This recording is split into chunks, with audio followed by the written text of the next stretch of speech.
Bonjour et bienvenue dans On se dit tout. Alors lorsque les enfants s'en vont du nid familial, ce n'est que la vie qui suit son cours. Et pourtant, certains parents sombrent dans une profonde tristesse au point que les spécialistes parlent de syndrome du nid vide. C'est notre sujet d'aujourd'hui.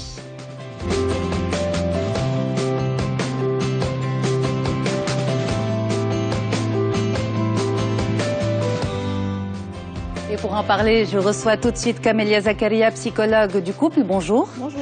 Et Fatem Zahra Al-Fathi, coach en développement personnel, professionnel et spécialiste en relations familiales. Bonjour. Bonjour. En fin d'émission, on recevra également Madame Zahra Al-Basrine Krachi. C'est notre maman témoin d'aujourd'hui. Elle viendra nous raconter son histoire, comment elle a dépassé son syndrome du nid vide et les ouvertures qu'elle a eues par la suite, justement. C'est un exemple pour beaucoup de femmes et de parents, de papas aussi, qui nous regardent ce matin. En tout cas, c'est un plaisir pour moi de vous recevoir sur le plateau. Merci, l'Elertekoum. Et donc, pour commencer d'abord, qu'est-ce que c'est exactement ce syndrome du nid vide? Souvent, quand je dis syndrome du nid vide, on ne comprend pas. Donc, je dis c'est le nid qui se vide. Mais concrètement, qu'est-ce que c'est? Alors, le syndrome du nid vide se traduit par une forme de dépression.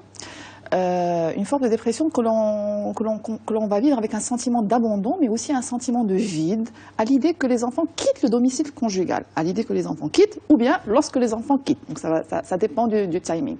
Mais ce qu'il faut surtout retenir, c'est que c'est un syndrome qui est assez fréquent, qu'on retrouve très souvent, surtout chez la jante féminine, beaucoup plus que la jante masculine. Alors on va revenir sur ce point justement. Alors Camélia, vous parlez de dépression. Lalla Fatem Zahra Al-Fathi, est-ce que pour vous aussi c'est une dépression ou même une tristesse, un mal-être, c'est considéré comme ce syndrome de nid vide? Alors, moi, je pourrais le définir comme étant un repli sur soi, donc mêlé de tristesse, bien évidemment, de vide, de pensées négatives, et qui survient quand les enfants grandissent et quittent le cocon familial. Donc, justement, soit pour un cursus universitaire, soit pour eux aussi fonder une famille. Donc c'est en fait, une fois qu'ils partent pour les études, une fois qu'ils partent pour démarrer leur vie, c'est cet état de tristesse, de mal-être, voire de dépression. Mais en même temps, c'est normal, quand les enfants partent, c'est normal d'être triste. C'est un mélange aussi de fierté pour ces enfants, de tristesse. Pourquoi est-ce qu'on parle de syndrome, Fatem Zahra? De syndrome parce que il y a les signes qui commencent à alerter l'entourage, les autres enfants par exemple, il va y avoir un mal-être qui dépend justement de ce départ, qui est relatif à ce départ. Justement, on entend souvent les autres enfants dire « maman déprime parce que mon frère et ma sœur ou ma sœur sont partis ». Maman déprime, c'est-à-dire que les autres le ressentent aussi. Absolument, absolument. Et puis cette émotion négative, tôt ou tard, on finit par la transmettre à l'entourage, qu'il soit proche ou moins proche, mais elle est vraiment contagieuse. D'accord. Tout à fait. Alors, moi, je voudrais rajouter que, justement, il y a une forme d'appréhension. Et une appréhension qui va venir et s'installer de manière générale, aussi bien chez les parents que chez les tout-petits. La fratrie, en fait. Chez la fratrie. Ouais. Parce que, justement, il va y avoir départ, par exemple, du plus grand ou des deux plus grands, et il va y avoir tout un réinvestissement de l'amour qui va être reporté sur le tout petit. Donc, jusque-là, on peut dire qu'il va vivre un amour par procuration, par rapport à un départ des aînés. Maintenant, ce qu'il faut surtout retenir par rapport à ce syndrome de nid vide, c'est que si déjà il est appelé syndrome, c'est qu'il y a une manifestation de plusieurs symptômes, à la fois physiques, mais aussi psychiques. Donc, on a parlé de dépression, Fatem Zahra a parlé de repli sur soi, mais il y a aussi une profonde tristesse, il y a perte de l'élan vital, il y a même des parents qui s'isolent et qui n'ont plus justement envie de voir les autres ou de vaquer à d'autres activités. Ça dure dans le temps ? Écoutez, on parle de dépression lorsque, justement, on a déjà au moins 6 mois de tristesse. C'est là où on parle justement de diagnostic de dépression. Maintenant, oui, ça peut durer un peu plus, parce que c'est une étape de vie, une étape assez évolutive. Vous l'avez dit, c'est normal, oui, mais on n'est jamais assez bien préparé pour le départ. Exactement, d'où le choix de ce sujet, parce que c'est le début de l'année, c'est un petit peu la période où les enfants commencent à partir, voilà. À quitter ce foyer, justement. Absolument, et certains parents peuvent se retrouver dans ce qu'on est en train de dire, et donc on va essayer au fur et à mesure de voir comment on peut anticiper, comment on peut soulager aussi les parents qui sont dans cette profonde tristesse. On pense sincèrement à eux. Alors justement, si c'est normal, pourquoi autant de chamboulements psychologiques, Camélia? Justement parce que les enfants, ils prennent et de l'espace et du temps. Dans le sens où, quand on a des enfants, on vit dans une agitation permanente, on vit dans un désordre perpétuel, notre quotidien est rythmé par les rituels du déjeuner, du devoir, des accompagnements à l'école, etc. Et du jour au lendemain, plus rien. Alors, et pourtant, parfois, ça peut embêter, ce rythme peut embêter les parents. Oui, mais lorsqu'on vit dans un rythme pareil, on est sous pression. Alors, lorsqu'on n'a plus de pression, il y a dépression. Parce que justement, on passe du tout au rien. Et à ce moment-là, on se pose plusieurs questions. Qu'est-ce que je fais de mon temps libre? Comme on l'a dit, il y a plus d'espace, parce que justement, les enfants ne sont plus là, mais il y a aussi plus de temps. Donc, d'autres activités, oui, mais lesquelles? Lorsque j'ai consacré 20 ans de ma vie ou 25 ans dans l'accompagnement des enfants, où ma vie a été véritablement rythmée par rapport à leurs activités, à l'école, etc., etc. Donc, c'est normal. Oui, c'est un passage nécessaire. Oui, il faut une anticipation. C'est vraiment essentiel. D'accord. C'est justement ce changement brusque, quand on n'est pas préparé, qui fait que, enfin, d'un foyer vivant, animé, en mouvement, à un foyer calme et morose, qui fait peur et qui donc fait sombrer les parents dans cette tristesse qui devient un enfer par la suite. Donc c'est ce changement brusque qui est violent, qui fait que les parents souffrent de ce départ. Alors, j'ai envie de vous poser plusieurs questions en même temps. Quand vous dites changement brusque, violent pour les parents, ça veut dire quoi? Est-ce qu'on le ressent plus pour le dernier, quand on a plusieurs enfants, ou bien on va ressentir cette même déprime, le même processus après le départ de chaque enfant, Fatem Zahra? Ce qu'il y a, c'est que la séparation, Yasmine, de façon générale, elle est toujours douloureuse. Donc, que ce soit pour les aînés ou pour les cadets, c'est toujours la même chose. Au contraire, on se console, nous, parents, à l'idée que y a encore un dernier à la maison. Heureusement qu'il est encore là pour nous tenir compagnie et pour nous rappeler que notre mission parentale, effectivement, n'a pas encore fini. Donc, il est là pour nous soutenir, il est là. Sa présence, elle est importante au sein du foyer. Et le moment venu, c'est-à-dire que pour qu'il parte lui aussi, les aînés, on se console à cette idée-là. Les aînés vont être de retour. Donc la situation devient un peu plus difficile et délicate avec le mariage de ce petit dernier qui, une fois rentré quelques années plus tard, c'est à ce moment-là que les parents commencent à avoir ce sentiment d'abandon et de solitude. Parce que les grands sont partis, il y en avait un à la maison. Tout à fait. Le petit est parti, les grands, on va dire, sont revenus après leurs études. Là, on se dit, on n'arrête pas de se convaincre et de se dire, finalement, avec les études, on accepte la situation. On va l'accepter, c'est une histoire de temps. Une fois le cursus universitaire terminé, ils vont devoir rentrer. Mais avec le mariage, c'est autre chose. C'est pour de bon. Ils sont partis. Oui, voilà. Absolument. Donc c'est ce sentiment-là qui fait que les parents, vraiment, avec le mariage, surtout du dernier, se sentent vraiment seuls et abandonnés. Alors, juste une parenthèse, peut-être souvent on parle de l'importance ou le rôle de l'aîné dans une famille, comme quoi c'est l'un des piliers aussi, mais là j'ai l'impression que le petit dernier ou la petite dernière joue aussi un rôle très important et en fin de compte on met beaucoup de poids sur le dernier de la fratrie. Camélia? Exactement, donc comme Mme Zahra l'a dit, c'est-à-dire que lorsque les aînés partent, ils sont quand même rassurés à l'idée qu'il y a quand même le petit dernier ou le petit chouchou qui reste à la maison pour s'occuper de papa ou maman ou pour occuper papa et maman.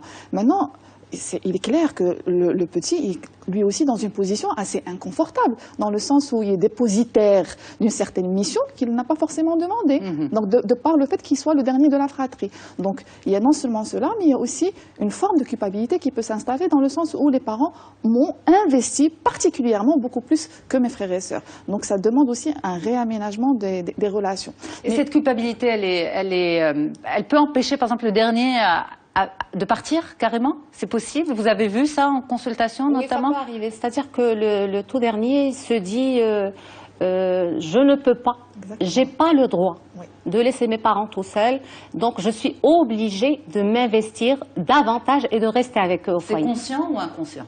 C'est conscient. C'est une décision, c'est un choix qu'il doit assumer par la suite, au dépit peut-être de son avenir, au dépit de son devenir, mais il consacre tout son temps, toute sa vie à ses parents, en restant justement avec eux. Avec eux. Camélia, justement, est-ce qu'en consultation, vous voyez des problématiques qui résultent de ce choix parce qu'on a investi le dernier comme centre d'intérêt? Tout à fait. Alors, on n'a pas vraiment idée de l'impact que les relations primaires peuvent avoir sur nos enfants. Alors, cet enfant qui va être véritablement investi, ce qu'il faut retenir déjà, c'est que le syndrome de nid vide se vit dans des couples où il va véritablement y avoir une relation assez fusionnelle. Mais quand on parle de fusion, on peut parler aussi de confusion. Dans quel sens? Dans le sens où la maman va commencer à préparer les petits plats pour son garçon. S'il n'est pas là, ben dans ce cas-là, elle ne va pas cuisiner, par exemple.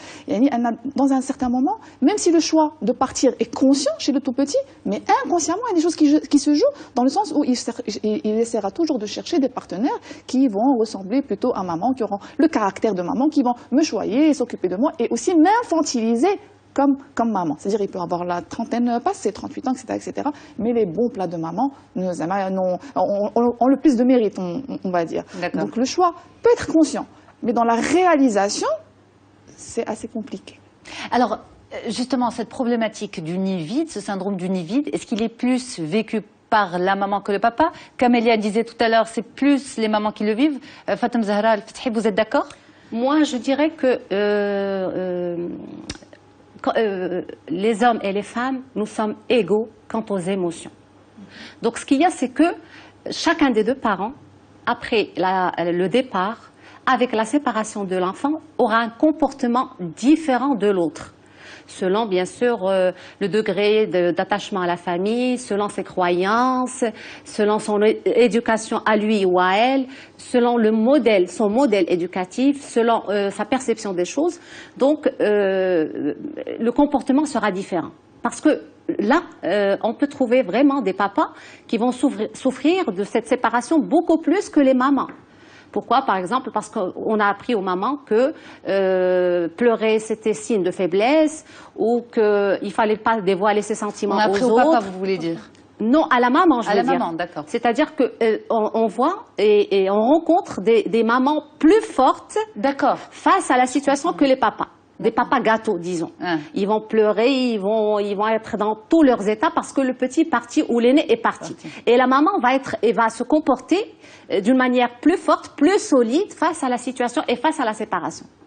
Alors justement, on a par exemple, vous dites que chacun le vit de son côté, mais on est des parents, mais avant d'être parents, on est un couple, on est deux. Alors pourquoi chacun le vit dans son coin, seul? Pourquoi c'est pas une traversée à deux, Camélia? Alors, moi je dirais que déjà, cérébralement, la femme est prédisposée à prendre soin de ses enfants et de son foyer de manière générale. Donc elle a porté cet enfant pendant 9 mois. Elle l'a porté aussi à la maison, d'où le nom de nid. Donc à un certain moment, il y a certaines femmes qui ont vécu ce qu'on appelle le baby blues. Et donc là, le syndrome du nid vide est aussi une forme de baby blues dans le sens où l'enfant va partir ou l'enfant est déjà parti. Donc la maman va le vivre différemment. Effectivement, ils sont égaux au niveau des émotions. Elle va le vivre différemment parce que très souvent, on voit des mamans dont la vie ne tourne qu'autour justement de cette dynamique familiale. Alors, autre chose, c'est qu'on retrouve ce syndrome de nid vide chez des personnes qui sont en situation de célibat, à savoir des personnes qui sont divorcées ou en deuil, mais aussi dans des couples où le couple conjugal n'existe plus, on va dire, ou peu, mais le couple parental est assez conservé autour justement de ses enfants. Alors là, lorsqu'il y a des parts, justement des enfants, le couple se retrouve nez à nez, deux inconnus peut-être parfois, d'où le fait qu'ils vivent différemment ce départ. Absolument. Alors justement, plusieurs cas de figure. On va s'intéresser peut-être aux parents qui sont seuls, c'est-à-dire suite à un deuil ou suite à un divorce. Donc l'enfant part de la maison. Est-ce que c'est encore plus compliqué quand on est seul?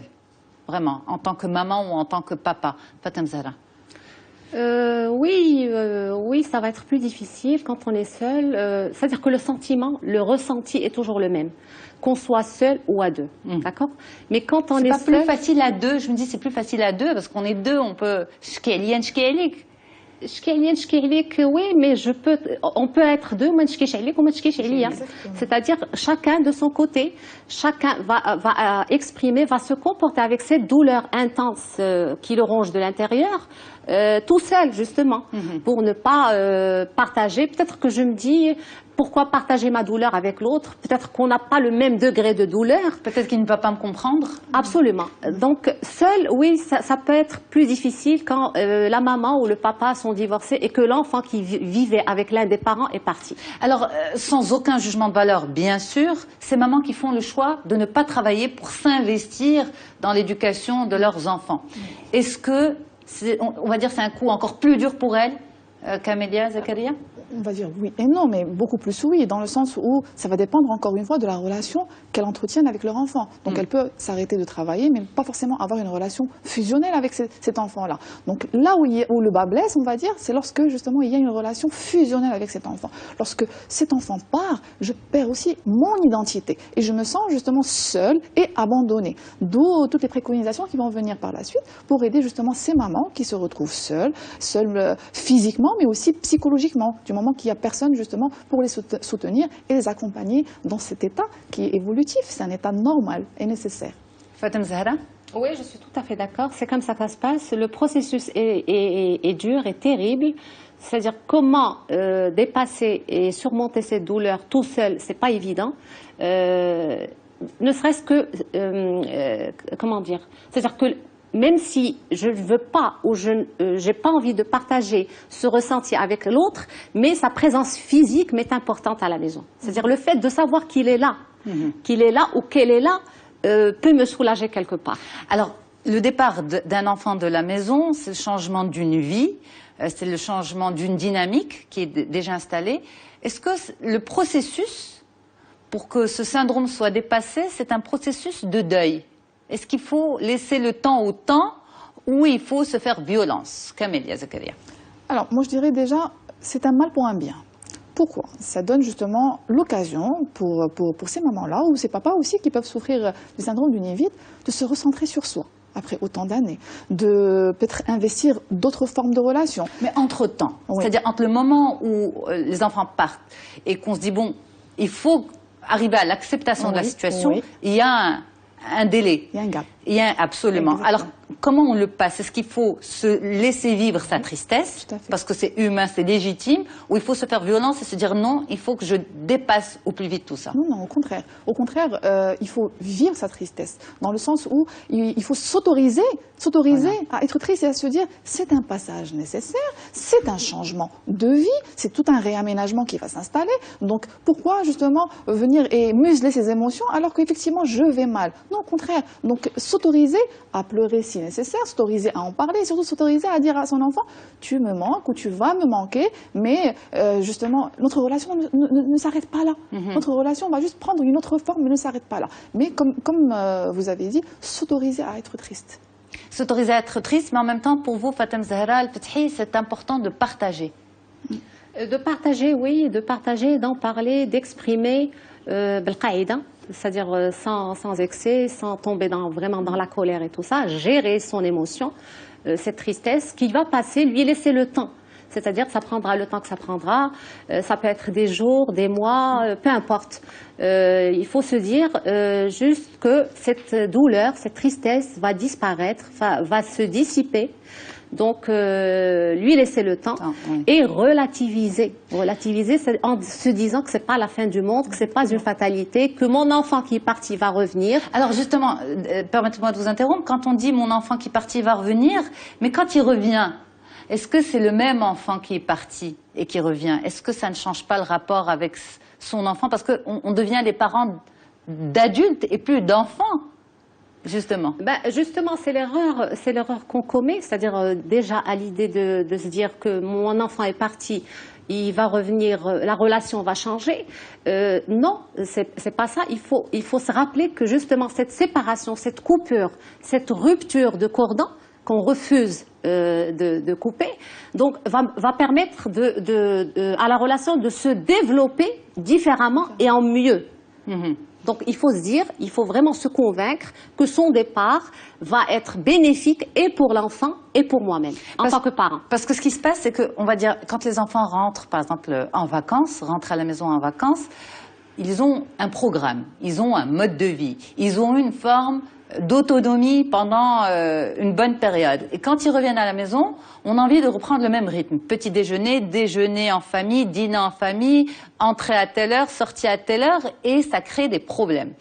Donc, est-ce que finalement, on n'essaye pas, en tant que parent, de se rattacher à une ancienne vie qu'on ne pourra pas retrouver, en tout cas dans la sérénité souhaitée? Est-ce que vous rencontrez ça comme problématique dans votre cabinet, Camélia? Oui, tout à fait. Donc, ce qu'on rencontre dans notre cabinet, c'est généralement des adultes qui nous disent, là voilà, je pars voir ma mère 2 ou 3 fois par semaine, ou là, elle m'appelle tous les jours au téléphone 5-6 fois, et le lendemain, et si je réponds pas, là, elle crise, etc., etc.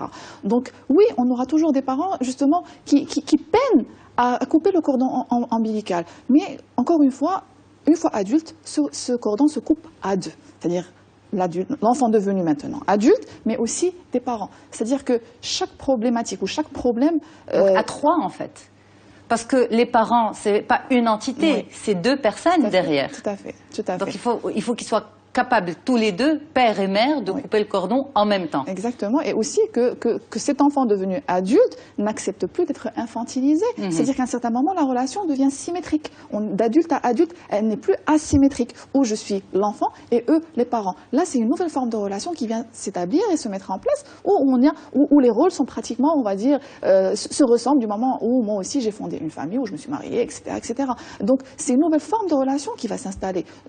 Souvent dans la douleur, mais elle finit par s'installer. Parce que toute crise suppose un réaménagement. Toute crise. Alors, avant de finir la première partie... Oui, bien sûr, Fatem Zahra. Donc, ce qui se passe, Yasmine, c'est que quand l'enfant revient pour les vacances, on a instinctivement envie de reprendre le contrôle sur cet enfant. Absolument. Donc on veut à tout prix, comme vous venez de dire, préparer le petit déjeuner, le voir tout le temps, le voir avec nous, faire des choses ensemble, mais c'est plus la même chose, c'est plus évident. Donc c'est ce contrôle qu'on veut garder qui, justement, et qui nous échappe, qui nous fait mal. Alors, il y a peut-être des parents qui nous suivent et qui n'ont pas du tout vécu dans la douleur le départ de leurs enfants. On me dit, est-ce qu'il faut culpabiliser parce qu'on a laissé notre enfant partir dans la joie et la bonne humeur? Qu'est-ce que vous en pensez, Camélia Zakaria? Je dirais que c'est dans l'ordre des choses, justement. C'est que nous, notre job en tant que parents, c'est justement de les amener ou les pousser à l'autonomie. C'est-à-dire que l'enfant prenne son envol du nid. Moi, il y a une citation qui me plaît énormément de Khalil Gibran qui dit que les enfants sont de nous, mais pas à nous. C'est-à-dire que le but de tout ce travail d'éducation, c'est d'accompagner l'enfant vers une autonomie et une indépendance, qu'il puisse penser par lui-même, qu'il puisse s'adapter à différentes situations, qu'il puisse avoir confiance en lui en toute situation. Donc c'est plutôt l'état normal des choses. Et donc le travers, c'est ce qu'on appelle le syndrome du nid vide. Fatem Zahra, qu'est-ce que vous en pensez? Des parents qui laissent leurs enfants partir dans la joie et la bonne humeur sans ressentir aucune douleur, aucune tristesse, et qui se disent, bon, est-ce qu'il y a quelque chose qui va mal dans notre relation? Est-ce qu'on devrait culpabiliser parce que ça se passe aussi bien? Sincèrement, j'en ai rarement vu. C'est-à-dire j'ai rarement vu des parents voir leurs enfants partir comme ça dans la douceur, dans la joie comme vous dites. Ça me paraît pas possible, tout simplement. Mais en tant que parent, est-ce qu'on se dit mon enfant va partir bientôt, est-ce que je vais bien le vivre ou je vais mal le vivre, ou bien finalement on ne le sait qu'une fois que l'enfant part? Alors dans ces cas-là, il faut se préparer, Yasmine, se préparer avant ce départ justement, pour ne serait-ce que pour minimiser les dégâts psychologiques de cette séparation. Parce qu'on ne peut pas anticiper en fait notre réaction. Absolument. Donc il faut se préparer, il faut se faire accompagner, pour le changement qui va s'effectuer, pour la nouvelle vie en l'absence de l'enfant, poser des actions qui vont m'aider à combler ce vide ressenti, donc tout ça avant. Mais si ça se passe après, bon, le processus va être autre, c'est-à-dire il va falloir accompagner le parent autrement, l'accompagner sur le déni, sur la tristesse Absolument. et sur l'acceptation des choses. Est-ce que c'est un déni, les parents qui disent nous, ça s'est très bien passé? Est-ce que c'est une forme de déni? Qu'est-ce qui s'est bien passé? Le départ de l'enfant. C'est un déni. C'est un déni. C'est un déni parce qu'au fond, on refuse l'idée que notre enfant veuille et désire quitter le cocon familial. Donc on se protège en faisant... C'est une protection. C'est une protection, donc il va falloir travailler avec la personne sur ça, sur le déni, et le mettre devant le fait accompli. Alors quand vous dites c'est une protection, ça veut dire que ça va ressortir Absolument. plus tard? Oui, ça va ressortir. Sous quelle forme, par exemple? Sous forme de dépression. De dépression plus poussée, plus grave, Camilla pourra en parler, qui porte plusieurs noms. C'est pour ça qu'il faut vraiment arriver à travailler sur le déni pour éviter les conséquences qui peuvent être vraiment néfastes par la suite. Si je peux rajouter, c'est que de manière générale, nous avons 5 domaines de vie que l'on doit essayer d'investir. Il y a le couple, les enfants, le travail, la dimension familiale beaucoup plus élargie et aussi la dimension sociale. Alors dans chacun de ces projets, de ces domaines de vie, on doit avoir une vision, on doit avoir un projet. Et s'il y a, alors est-ce que je m'investis professionnellement? Est-ce que mon couple va bien? Etc., etc. Alors si dans un de ces domaines de vie, il y a un manque, automatiquement, il va y avoir surinvestissement d'un de ces projets. Donc vous avez parlé des mamans justement qui ne travaillent pas, automatiquement elles vont surinvestir l'enfant. Si le couple ne va pas, elles vont surinvestir encore une fois la dynamique. On va revenir en deuxième partie de l'émission sur tous ces points. Alors souvent justement le projet d'une vie, ce sont les enfants. Comment construire un nouveau projet de vie? Eh bien elle sera avec nous, c'est Madame Zahra Basrine Qrachi, elle est écrivain. Elle nous racontera son histoire. À tout de suite pour la suite. Allez, on revient pour la deuxième partie de notre discussion autour du syndrome d'univide. L'idée, justement, c'est de vous montrer que vous n'êtes pas seul. Ce syndrome existe véritablement. Cet état de tristesse suite au départ des enfants du nid familial, eh bien, c'est normal. Les spécialistes s'en chargent et nous, on s'en charge aussi ce matin dans On se dit tout avec différents spécialistes, avec la Fatem Zahra Al-Fathi, coach en développement personnel et professionnel, spécialiste en relations familiales. Merci encore une fois d'être avec nous. Camélia Zakaria, psychologue du couple. Merci. Et la Zahra Al-Basrine Qrachi qui vient de nous rejoindre. Merci beaucoup, madame, d'être avec nous. Vous êtes notre maman témoin de l'émission. On va discuter avec vous de justement quel projet après le départ des enfants. Vous en avez eu un, vous l'avez mené jusqu'au bout et vous continuez justement, on va en parler avec vous. Vous êtes écrivain. Marhaba. Alors justement, on en parlait à la fin de l'émission, comment investir tout ce temps qui se présente à nous en tant que parents quand les enfants partent. Comment ça s'est passé pour vous? Vous avez 4 enfants. Oui. 2 garçons et 2 filles. Oui. Ils sont partis de la maison petit à petit. Alors juste pour comprendre, est-ce que cette tristesse, cette déprime qu'on appelle syndrome du nid vide, est-ce que vous l'avez vécu à la suite du départ de chacun ou bien vraiment le dernier? C'est-à-dire que quand je me suis retrouvée toute seule à la maison, c'est là où j'ai senti le syndrome. Quand ils sont tous partis? Quand ils sont tous partis. Parce qu'avant, il y avait un qui partait, il y avait les autres qui reprenaient le flambeau qui est resté à la maison. Mais après le départ des 4, je l'ai vraiment senti. Alors comment ça se passe? Qu'est-ce que vous avez ressenti exactement? Ce que j'ai ressenti, c'est que moi, je suis une maman poule.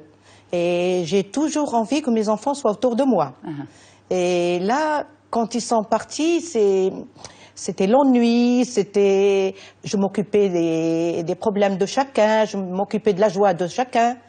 Et depuis qu'ils sont partis, je me suis retrouvée seule à ne rien faire. Seule à ne rien faire, pourquoi? Parce que vous êtes mariée jeune et que vous avez donné tout votre temps et votre énergie aux enfants? Exactement. Vous êtes mariée à quel âge, elle? À 16 ans. 16 ans. Oui. Et justement, votre mari, comment il a réagi au départ des enfants? Pas tout à fait comme moi.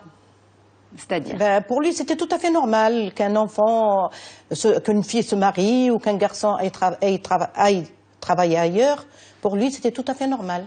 Pour vous, c'était un grand moment de tristesse, un moment de solitude aussi? Oui, je l'ai bien senti. Oui, vous vous êtes sentie vraiment seule? Oui, je me suis sentie seule. Oui. Pas comprise par votre mari? Du tout. Non? Non, du tout. Alors, petit à petit, vous vous êtes tournée vers l'écriture. Racontez-nous comment ça s'est passé. Vous aviez quel âge? Sans indiscrétion. Oui. C'est-à-dire que j'avais 60 ans. Une fois, je suis venue à Rabat voir une amie dont le mari est écrivain, c'est Hamza Laatmani.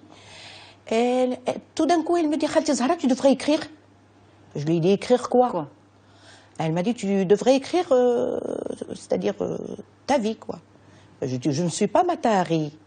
Je ne peux pas écrire ma vie, ça n'intéresse personne. Alors elle m'a dit, tu écris sur les plantes. Je lui ai dit, je ne maîtrise pas trop le sujet pour écrire sur les plantes. Et là, le soir, je me suis retrouvée chez d'autres amis. Et à table, je leur ai dit, voilà ce que mon ami m'a dit. Et au moment de nous coucher, il y a leur fille, Zineb Joundi du Kaftan, qui m'amène un calepin et un stylo. Et elle m'a dit, Khalti Zahra, commence ton livre. Je l'ai commencé chez eux, ça m'a porté bonheur. Et depuis, chaque fois que j'ai envie d'écrire un livre, je vais chez la famille Joundi pour commencer à l'écrire. Donc, premier livre écrit sur quoi? Sur les coutumes et traditions de la ville de Marrakech. C'est une petite fille de 10 ans qui raconte la vie de tout ce qui peut se passer dans un riad dans les années 30-40. La petite fille de 10 ans, c'est vous? Oui. C'est-à-dire, il y a quelques paragraphes que j'ai vécus du fait que j'avais une tante qui était mariée à un pacha de Tiznit. Et quand j'allais pendant les vacances chez eux, je me retrouvais entre une douzaine de dadas, je me retrouvais entre 3-4 femmes concubinage, et c'est là que j'ai parlé du concubinage, j'ai parlé de l'esclavage, j'ai parlé. D'accord. Alors justement, c'est après 60 ans que vous avez commencé ce projet de vie, c'est votre nouveau projet de vie. Qu'est-ce que vous pouvez dire à ces mamans qui nous regardent maintenant et qui se disent « Qu'est-ce que je vais faire de mon temps? Mes enfants sont partis, j'ai beaucoup de temps, qu'est-ce que je peux faire ?» Comment vous pouvez-vous les orienter sur le centre d'intérêt, ce qu'on peut sortir de soi? Vous n'aviez jamais écrit de livre avant? Non. Non. Donc on peut se surprendre soi-même. Ben, c'est-à-dire, moi, vous savez, quand j'écris des fois le soir. Je me réveille à 2 h du matin, 3 h du matin et j'écris. Et le lendemain, quand je relis ce que j'ai écrit, je me demande, est-ce que c'est moi, vraiment, qui a écrit ce qui est écrit dans les cahiers? Mais vous vous êtes fait confiance. Oui. Vous vous êtes donné, vous vous êtes permise à vous-même l'opportunité d'écrire. Ben, j'ai lu la couleur pourpre. La couleur pourpre. Absolument. Et après, ce que m'a dit Zineb Joundi, alors, quand j'ai lu ce livre, je me suis dit, mais je pourrais écrire mieux. Je pourrais écrire mieux. Alors, je vois qu'Amélia Zakaria est vraiment impressionnée par Madame Zahra Nqrachi Bsri. Pour vous, en tant que psychologue, comment vous pouvez expliquer son cheminement? Alors, déjà, elle a très bien dit, c'est un très beau témoignage. Elle a dit que justement, elle vivait avec ses 4 enfants, leurs joies et leurs pleurs, etc. Donc, elle a joué le rôle d'un catalyseur, mais aussi d'un sas de décompression. Alors, du jour au lendemain, elle se retrouve justement avec autant d'énergie, mais à ne pas savoir où déployer. Quoi en faire, effectivement. Donc, le fait, justement, qu'elle trouve un projet de vie, c'est une pulsion, déjà. Pulsion de vie, elle n'est plus dans la pulsion de dépression qu'on appelle la pulsion de mort. Et je pense, chaque bouquin, chaque livre a été vécu comme une grossesse en gestation, dans la réflexion, dans l'appréhension de ce nouveau bébé qui va venir au monde. Donc, il y a eu... C'est toujours ce que je me dis. Exactement. Donc, chaque livre a été vécu comme une grossesse et elle a trouvé sa propre thérapie. Dans le sens où, même elle, c'est ce que vous disiez, c'est que justement, ce que vous écriviez la veille, vous vous dites le matin donné, est-ce que c'est effectivement moi ou non? C'est-à-dire, il y a des choses qui dépassent la barrière de l'inconscient pour venir s'inscrire justement dans votre chemin de vie. Et c'est un très beau témoignage. Mais justement, Zahra, après 60 ans, commencer ce projet, ce n'est pas tous les jours qu'on voit ce type de profil. Comment vous expliquez le fait de vous être vraiment lancé, vous vous êtes fait confiance? C'est quoi le plus que vous aviez? Je suis de nature très courageuse. J'entreprends des choses vraiment qui sont très grandes pour moi. Et des fois ça réussit, des fois ça prend. Alors, le dernier livre, votre dernier livre est sur... L'avant-dernier. L'avant-dernier, pardon, sur Ifrane, la ville d'Ifrane, où vous habitez. Oui, une ville que j'habite depuis 56 ans. D'accord. Et le dernier? Le dernier, il est en cours. C'est sûr? C'est sur la maltraitance de la femme. D'accord. Un sujet d'actualité. D'actualité. Non, c'est une hijaya que nous racontait ma mère. Et donc, je raconte la maltraitance des petites filles, je raconte les mariages avant la puberté et je raconte la maltraitance de 60 femmes, des témoignages de 60 femmes qui se sont fait maltraiter, voilà. D'accord. On va revenir à comment se recentrer sur soi, comment trouver un projet de vie après le départ des enfants. Mais si vous permettez, mesdames, le couple dans tout ça. On parle de se recentrer sur soi, on parle de vivre sa tristesse, de dépasser la situation. Et le couple dans tout ça, est-ce que, de par votre pratique, vous constatez qu'il y a des divorces après le départ des enfants? Fatem Zahra Al-Fathi. Alors, ce qui se passe dans le couple après le départ des enfants, c'est que les deux conjoints, le mari et l'épouse, se posent vraiment, c'est-à-dire que ce départ va représenter un dilemme pour eux, donc, et un choix pour lequel ils vont opter. Alors, on assiste à deux scénarios.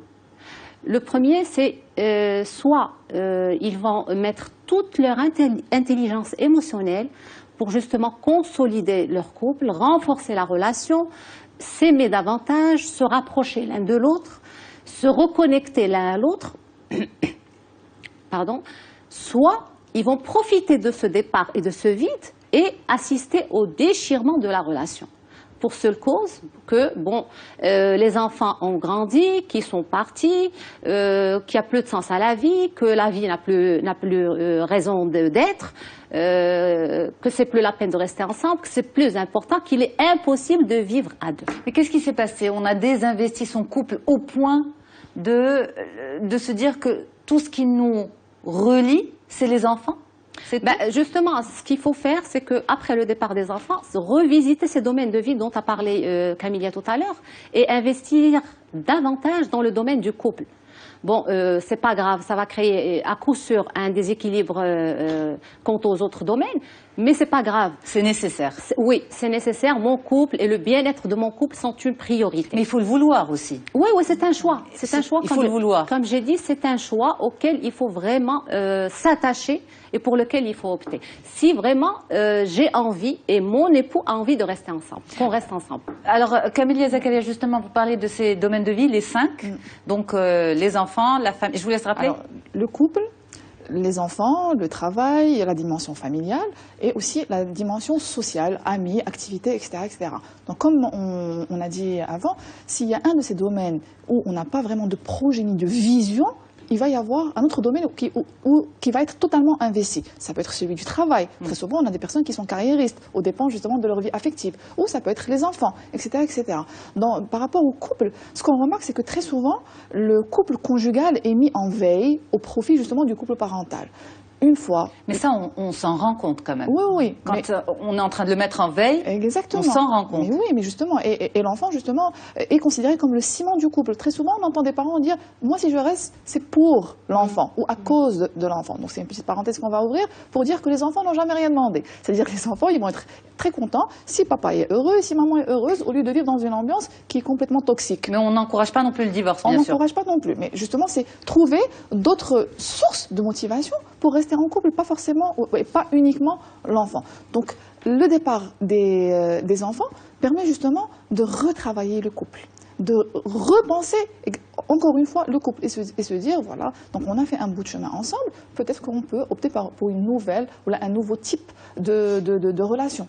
Alors, comment on peut retravailler son couple? Parce que si on l'a désinvesti autant, au point de devoir le reconstruire, le temps est passé, les années sont passées, et on évolue différemment. C'est-à-dire que mon mari est un autre homme, et un homme dirait ma femme est une autre femme. Donc, comment se retrouver si on a autant changé? Alors, il faut justement réapprendre à vivre à deux, comme au début de la relation, avant l'arrivée des enfants. Donc, et justement, reprendre possession du temps et de l'énergie aussi qui ont été soustraits avec la venue des enfants, avec leur éducation, avec leurs études scolaires, avec leurs activités parascolaires, etc., etc. Donc, reprendre possession.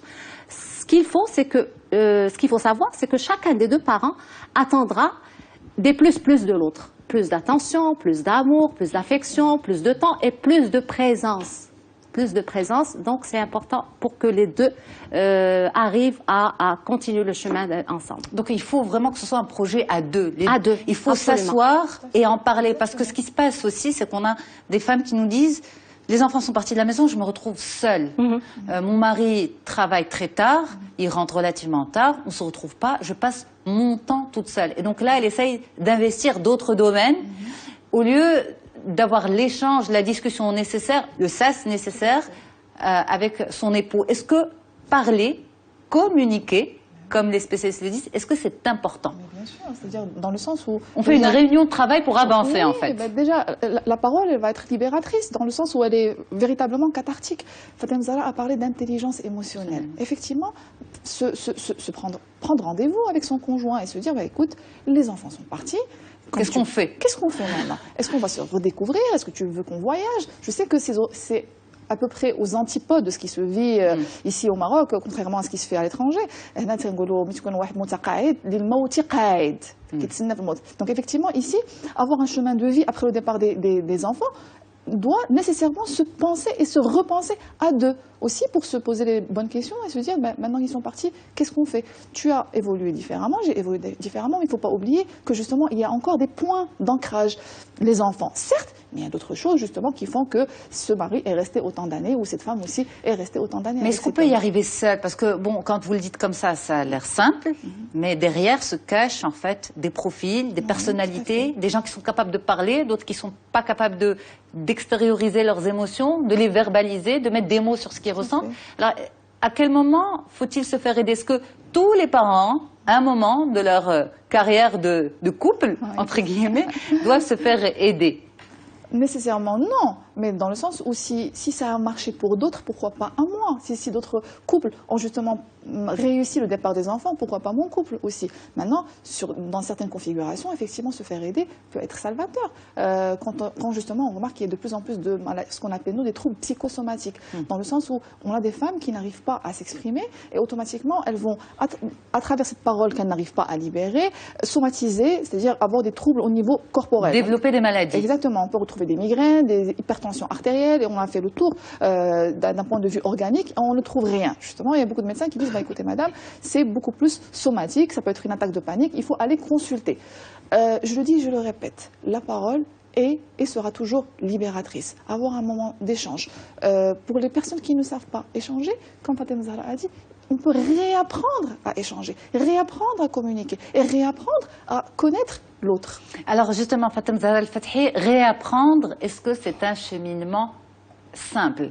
Pour vous, quelles sont les bases? Parce que on s'est marié à cette personne, on a eu des enfants avec cette personne, on a eu l'impression d'avoir construit une vie avec cette personne, et finalement, le départ des enfants vient nous dénuder tout ça et nous montrer qu'on a construit une vie en parallèle, l'un de l'autre. Alors comment réapprendre à fonctionner ensemble? Ça va être un recyclage en fin de compte. Parce que si j'ai choisi de faire ma vie avec cette personne, c'est qu'il y a eu des bases. Donc il y a eu de la confiance, de l'amour, de la communication. Il y a eu vraiment des piliers sur lesquels j'ai déposé mon couple. Maintenant, ces piliers, ou quelques-uns de ces piliers, se sont dissipés avec le temps, avec l'arrivée des enfants. Maintenant, je vais devoir réapprendre, c'est-à-dire les réinstaller encore une fois. Ils sont là. Ils sont là, donc juste les réveiller quelque part. Mais on a changé entre-temps. Oui, mais on a changé, c'est pas grave. C'est pas grave, on a changé, c'est vrai. Peut-être qu'on a changé en mieux, on a changé en mal, je n'en sais rien. Mais ces piliers-là, il faut qu'ils soient réinstallés au sein du couple. Est-ce qu'on ne risque pas justement d'attendre que l'autre en fasse plus que nous? Que l'autre nous montre qu'il s'investit? Généralement, oui, c'est humain, c'est légitime. Donc je me dis, pourquoi moi et pas lui? Donc il faut qu'il commence et moi je suis après. Et pourquoi pas le contraire? Pourquoi pas l'inverse? Je commence moi, il peut faire de même après. Alors, Lalla Zahra Besrine Krachi, justement, on vous reçoit aujourd'hui pour discuter de votre projet de vie après le départ des enfants. Vous avez entrepris l'écriture, vous avez écrit des livres, vous avez été nominé à Khmissa, vous avez été reçu sur des plateaux dans le monde, notamment Kalam Nawaim. Et ça, c'est absolument. Et ça, c'est une expérience que vous avez vécue, qui est extraordinaire, mais vous l'avez un petit peu vécue seul. Le couple dans tout ça. Ben, c'est-à-dire les premières années, mon mari, il a vécu avec moi. Et il était fier aussi. Il était très fier. Une fois, je lui ai dit, maintenant, je suis rentrée dans l'histoire, avec l'écriture. Absolument. Il m'a dit textuellement, Allah yarhamou, mais qaddalik had. Il était fier, il m'a encouragé. Il m'a toujours encouragé, il m'a toujours soutenu. Et ce qu'il a fait surtout de bien, c'est d'acheter une librairie dont je m'occupais et je lisais. Moi, je suis autodidacte. J'ai à peine le niveau de certificat d'études. J'ai fait mes études primaires à l'institution Gessous, à Rabat. Dans mon temps, c'était l'Akhawaïn. D'accord. Une école où on était 37 filles, tout au plus, internes. Et quand je me suis mariée, donc mon mari a acheté cette librairie. Et c'est comme s'il m'avait offert la lune. Donc en fait, à 60 ans, vous êtes devenu écrivain, mais les prémices se préparaient déjà très tôt. Ça se préparait très tôt parce que je lisais beaucoup, j'adorais lire. Vous savez, je marchais des fois dans la rue, je trouvais un journal, je me baissais pour le ramasser, pour lire ce qu'il y avait dedans. J'adorais lire, j'adorais la lecture. Donc le niveau d'études, en fait, n'est pas déterminant. Oui, non, c'est pas déterminant pour s'instruire. Pour avancer dans la vie. Pour avancer dans la vie. Alors, quand vous nous avez dit tout à l'heure, j'étais une vraie maman poule pour mes enfants. Est-ce que vous étiez une maman poule et la femme de votre mari véritablement, ou bien vous étiez plus maman poule qu'épouse? Je m'occupais beaucoup de mon mari, mais des enfants plus. Des enfants plus. Des enfants et plus. Après le départ des enfants, vous vous êtes retrouvés tous les deux? Oui, on s'est retrouvés tous les deux. C'était facile? Oui, c'était facile, oui. C'était facile, oui. Donc c'est une chance quand même, n'est-ce pas? Mais on sent beaucoup de sagesse, oui, beaucoup de hikma, oui, c'était facile. On parlait politique, voilà, on parlait des tas de choses. Ouais. Donc vous vous occupiez de vos enfants, mais il y avait beaucoup de partage avec votre mari aussi. Oui, il y avait beaucoup de partage avec mon mari. Voilà. Alors, coach et psychologue, l'idée de ce sujet, c'est bien sûr de dire aux gens qui ne sont pas seuls, qu'il y a un syndrome, que, bon, c'est reconnu par les spécialistes, mais l'idée aussi, c'est d'anticiper tout ça. C'est très, très important d'anticiper. Justement, Camélia Zakaria, comment anticiper le syndrome du nid vide? Est-ce qu'on peut éviter de vivre une période transitoire aussi douloureuse? Oui, alors déjà, se connaître soi-même et essayer de ne pas reproduire les schémas dans lesquels moi-même j'ai déjà vécu. Donc c'est généralement chez les personnes qui ont vécu, qui vivent le syndrome du nid vide, ont elles aussi eu des relations assez fusionnelles avec les parents ou avec d'autres personnes. Dans le sens où, à partir du moment où je sais que j'ai une base assez anxiogène, essayer de préparer le départ de mes enfants. Dans le sens où chercher d'autres activités, se faire à l'idée, mais surtout accepter l'idée que c'est dans l'ordre général des choses et se dire que le fait que les enfants partent, ce n'est pas la fin de la relation parentale. Au contraire, cela va être le réaménagement d'un nouveau type de relation, peut-être même parfois bénéfique. Moi, je connais plusieurs personnes dans mon cabinet qui me disent, une fois partie du domicile, mes relations avec ma mère ou avec mon père se sont apaisées. Donc c'est aussi l'occasion peut-être de donner une autre opportunité, un nouveau souffle aux relations parents-enfants. Fatem Zahra Fathi, pour vous, quelle est la clé justement de l'anticipation? Comment se préparer au départ des enfants pour ne pas vivre cet état de tristesse, voire de dépression? Oui, comme j'ai dit tout à l'heure, c'est se faire accompagner déjà et surtout relativiser.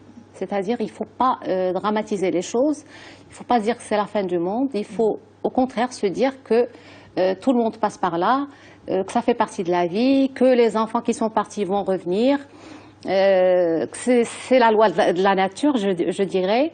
Mais par exemple, tout à l'heure, on parlait de ces différents domaines de vie.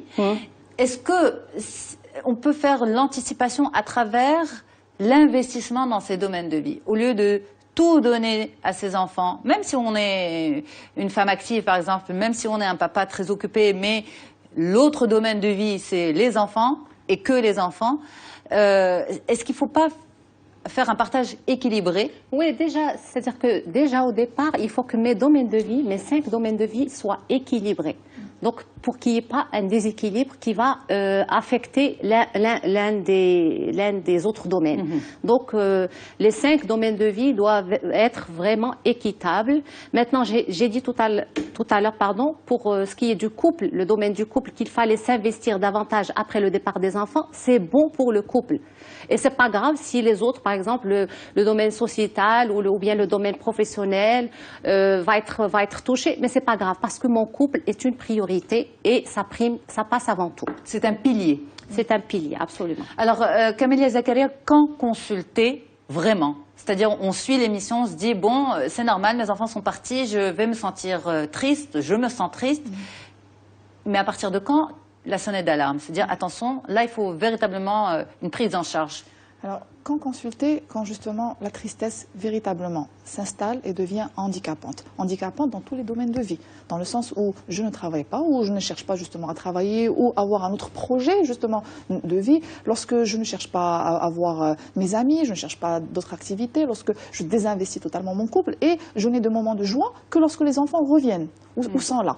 C'est à ce moment-là où il faut véritablement se poser les questions. Si ces 5 domaines de vie existent, c'est que justement, ils sont essentiels pour l'être humain. Donc, encore une fois, le départ des enfants est l'occasion de se poser véritablement des questions. Ou avant même le départ des enfants, est-ce que j'investis mon travail? Qu'est-ce que je vais faire après? Par exemple, la Zahra est un bel exemple, dans le sens où son mari et elle ont acheté une librairie qu'ils ont pu investir à 2. Donc là, le couple a été conservé, mais il y a aussi la dimension travail. Donc les 2 et bien sûr les enfants à côté. Donc essayez justement de trouver un certain équilibre dans tout ce que je suis en train de perdre, mais même si ce n'est pas véritablement une perte, tout en me disant que la tristesse, elle est nécessaire. Oui, mais mais quand se faire aider? Quand aller consulter? Justement, quand l'un ou tous ces 5 domaines de vie ne sont plus investis, ou si j'investis qu'un seul domaine de vie. Et lorsque justement la tristesse s'installe et m'handicape encore une fois. D'accord. Et la vraie sonnette d'alarme pour le couple, pour vous, c'est quoi? C'est justement lorsque je désinvestis et que je cherche à divorcer juste après le départ des parents. Se dire que mon couple n'a lieu d'exister que si les enfants sont là. Maintenant qu'ils sont partis. Est-ce que vouloir divorcer, c'est un appel au secours aussi pour certains? Oui, bien évidemment. Ça peut être une sonnette d'alarme aussi. Une demande d'amour aussi lorsque l'autre investit le travail. Alors ça, c'est un beau mot pour finir. Oui. Une demande d'amour. Oui, mais c'est véritablement une demande d'amour. Eh bien, on va s'arrêter là. Merci beaucoup, mesdames, d'avoir accepté l'invitation dans Zito. Madame Zahra Besrin Qrachi, Camélia Zakaria et Fatem Zahra Al-Fathi. Merci à toutes et à tous pour votre fidélité. À très bientôt sur Médiane TV.